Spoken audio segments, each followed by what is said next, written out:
আজকে আমরা দেখব কিভাবে ইলটেক স্মার্ট প্যাক রেকটিফায়ারের charge current limit battery setting করতে হয়। প্রথমে পাওয়ার সেট অন করতে হবে, কানেক্ট,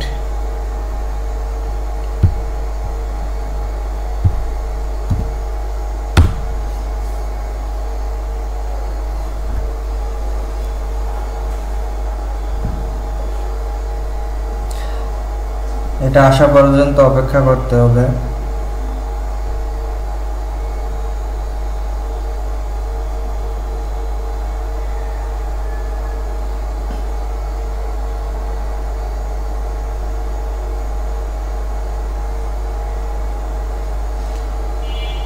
আমাদের ফুল পেজটা চলে আসছে।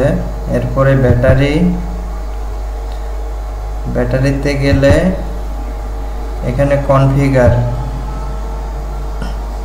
নাম্বার অফ ব্যাটারি স্টিয়ারিং, আমাদের যে ফেজে 3 ফেজে থাকলে 3টা, 2 ফেজে থাকলে 2টা, এখানে এটা দিতে হবে। ব্যাংক আমাদের একটাই। তারপরে আপনার ক্যাপাসিটি, পার স্টিয়ারিং ক্যাপাসিটি, এটা এখানে দিতে হবে।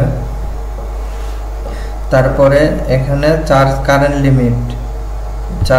লিমিট সেট করতে এখানে সেট করা লাগবে। চার্জ কারেন্ট লিমিটে গেলে আমাদের এখানে যদি ইনেবল থাকে তাহলে 75 দিলে শুধু 75ই ব্যাটারি চার্জ কারেন্ট হবে। আর যদি এখানে দেই তাহলে পার স্টিয়ারিং, এখানে এটা যদি ইনেবল করি, এটা 2 থাকলে 75 দুগুণে 150 অ্যাম্পিয়ারে চার্জ হবে। এখানে 3 থাকলে সাথে 75 আবার যোগ হয়ে যাবে। আর এটা যদি উঠা থাকে, এটা ইনেবল থাকে, তাহলে শুধু 75 অ্যাম্পিয়ার চার্জ হবে।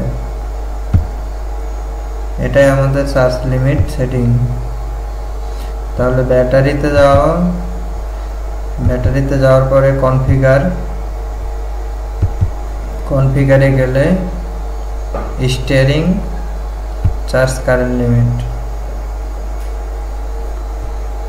দিয়ে সেভ দিয়ে অ্যাপ্লাই দিয়ে সেভ।